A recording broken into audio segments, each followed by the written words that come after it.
Je suis avec Sidney, potagiste, et Guillaume Gomez. On est sur l'événement Les chefs, fêtes les producteurs et les artisans à Saint-Tropez. Et on va faire une petite interview croisée pour voir, pour vous présenter. Sidney, tout d'abord. Bonjour, merci de nous donner la parole et de nous rencontrer. Voilà, je m'appelle Sidney, je suis potagiste dans la plaine de Grimaud. Je travaille essentiellement avec les chefs qui sont dans la région. Très agréable de pouvoir voir Monsieur Guillaume Gomez qui est là et qui nous et lui et d'autres nous rendent hommage aujourd'hui et hier et demain. Donc merci pour tout ça, c'est incroyable. Hier, Arnaud Donquel a annoncé que vous étiez devenu le président du collectif. Tout à fait. Alors je suis coprésident avec Vincent Maillard. En fait, on a créé cette association pour garder une identité à cet événement de chefs et de producteurs. C'est pour ça que l'autre coprésident est Vincent Maillard, le chef de Lily of the Valley. Donc avec Arnaud, on en a discuté, on trouvait que c'était quelque chose de très intéressant de faire comme ça, pour garder vraiment cette identité de l'endroit, pour avoir avec des gens locaux et aussi à la fois chefs et producteurs pour qu'on puisse organiser cet événement main dans la main. Et sur cet événement, vous avez déjà rencontré beaucoup de nouveaux chefs que vous ne connaissiez pas et qui sont venus découvrir vos produits. Alors ça se fait naturellement et puis c'est ça qui est intéressant aussi. Il faut qu'il y ait ce feeling naturel, il ne faut pas que ce soit quelque chose d'obligatoire, chose comme ça, donc c'est bien.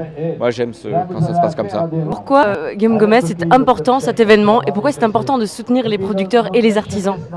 Alors c'est important de soutenir cet événement déjà parce qu'il a lieu, il est là, c'est la 5e édition. Une première édition c'est assez facile, c'est beaucoup de motivation, un petit peu de partenariat et on arrive à le faire, mais c'est vrai de le faire 5 années de suite, c'est maintenant devenu un challenge et c'est devenu surtout un rendez-vous incontournable. Et alors pourquoi fêter les producteurs et les savoir-faire ici régionaux? C'est parce que tous ces chefs qui sont sensibles bien sûr aux produits savent que derrière un produit il y a une femme, il y a un homme, il y a un savoir-faire, que ce soit des maraîchers, des éleveurs, des transformateurs, on a des producteurs d'huile d'olive, des producteurs de miel, des producteurs de fromage, des artisans qui font des couteaux et ainsi de suite, des arts de la table aussi. Donc c'était important que tout cet écosystème puisse se rencontrer, déjà parce que beaucoup de chefs nous disaient qu'ils n'avaient pas forcément le temps de faire tout ce sourcing, donc ils le faisaient un petit peu par connaissance, mais du coup c'est exceptionnel d'avoir 160 chefs, 300 producteurs et artisans réunis sur un même lieu pendant 3 jours, c'est unique, c'est ici dans le sud de la France, à Saint-Tropez, et moi je tenais à ce qu'on vienne faire cette interview sur le stand de Sidney parce que c'est en effet le cœur du sujet. Quand Arnaud Donquel nous a contactés pour nous dire j'ai une idée, voilà ce que je veux faire, je veux vraiment qu'on fête les producteurs, qu'on reçoive les producteurs correctement, pas juste on en met quelques-uns ici sur la photo, c'est vraiment eux qui sont au cœur du projet de cette manifestation, ce festival Les chefs fêtent les producteurs.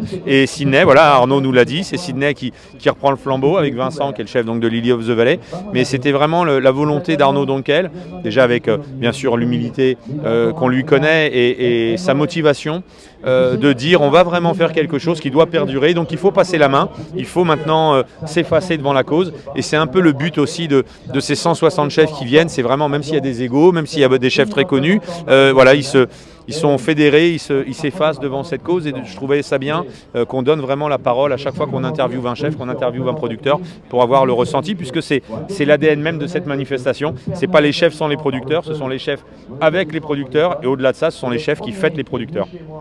Tu as tenu les cuisines de l'Élysée pendant 2 décennies, 25 ans. Quelle était la place des producteurs dans la création de tes recettes? Centrale, essentielle. Moi, la cuisine de l'Élysée se voulait la vitrine du territoire de France et du terroir de France. Et une fois de plus, derrière ce terroir, des femmes, des hommes, des savoir-faire. Un cuisinier, ça ne sait pas faire pousser une carotte. Certains oui, mais très peu quand même. Donc on a besoin de ces femmes et ces hommes qui ont ce savoir-faire, qu'ils connaissent. Et nous, notre savoir-faire, c'est quoi? C'est de sublimer un produit, c'est de le faire savoir. Et c'est vrai que moi, en charge des cuisines de l'Élysée, il fallait que toute la France soit représentée. Pas juste certaines régions, pas juste certains produits d'exception, mais il fallait que chaque producteur puisse se dire mes produits sont représentés. Donc on faisait tourner toutes les régions de France, DOM-TOM compris bien évidemment, et chaque département. Et ça a été un travail pendant des années d'aller à la rencontre de toutes celles et ceux qui font cette gastronomie française. Et cette gastronomie française après, en tant qu'ambassadeur de France de la gastronomie, si elle peut rayonner, elle part des territoires, elle part de cette terre, elle part de cette mer, elle part de ces élevages, grâce à toutes celles et ceux qui font ces produits-là. Et si on a cette gastronomie qui rayonne à travers le monde, c'est parce qu'on a un terroir et un territoire unique au monde. Il n'y a pas un autre produit, il n'y a pas un autre pays qui peut proposer une telle variété de produits et de savoir-faire à 1000 km d'intervalle. Donc c'est unique au monde et c'est ce qui fait qu'on a cette gastronomie qui est aussi unique au monde. Je vais vous poser la même question à tous les deux. Qu'est-ce qui fait un bon duo chef-producteur et comment est-ce qu'on tisse des liens de confiance? Comment est-ce qu'on s'écoute mutuellement? Quelles sont les attentes des uns et des autres pour bien travailler ensemble? D'abord le potagiste. Merci, chef. Avec plaisir. Merci, chef. Déjà, la première rencontre, c'est important de se comprendre, de se parler. De rentrer dans leur cuisine, de voir un peu ce qu'ils font, de goûter aussi ce qu'ils font, de connaître leur personnalité. Moi personnellement c'est très important pour moi parce que une fois qu'on a cette réciprocité de connaissance de l'un et de l'autre, on arrive à communiquer sur la même longueur d'onde. Et ça, c'est important pour nous producteurs quand on cherche des nouveaux produits, quand on l'a. De pouvoir leur proposer en fonction de leur personnalité, en fonction de leur personnalité personnelle, mais aussi culinaire. Donc c'est important de tout ça. Et on se régale évidemment à rencontrer de nouveaux chefs qui sont sur la même longueur d'onde que nous. Voilà, un bon duo.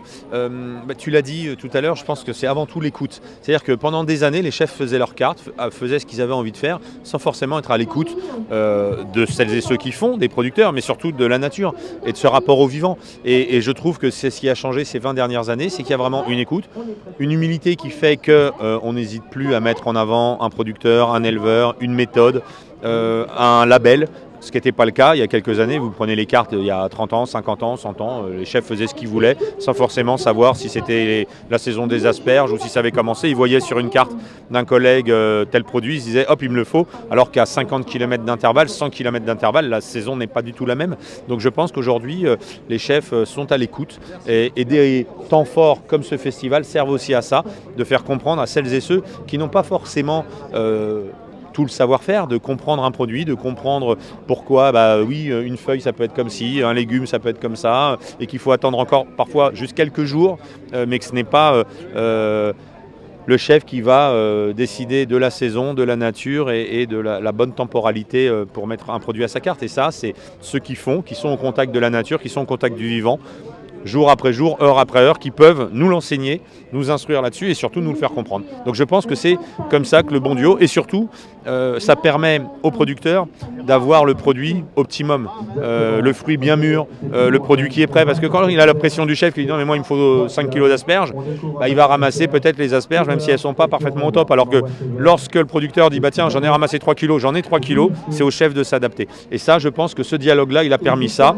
et on l'a vu d'ailleurs, les cartes des restaurants ont changé, les menus ont changé, et c'est très souvent où il y a un produit d'exception qui est arrivé grâce à un producteur et que le chef dit j'ai reçu ça ce matin et je vous le prépare, ou je devais recevoir ça, j'en ai pas, j'ai autre chose, et c'est comme ça. Ça a commencé beaucoup avec les pêcheurs, avec les petites pêches, et ensuite ça a été plus tardif avec les agriculteurs et les producteurs, parce que le producteur, l'agriculteur souvent répondait aux dictats des chefs à la commande, alors que maintenant ça s'est inversé, et je trouve que c'est le meilleur de la cuisine française et le meilleur de ce que l'on peut donner quand on est à l'écoute de celles et ceux qui connaissent au mieux leurs produits. Merci. De rien. Voilà.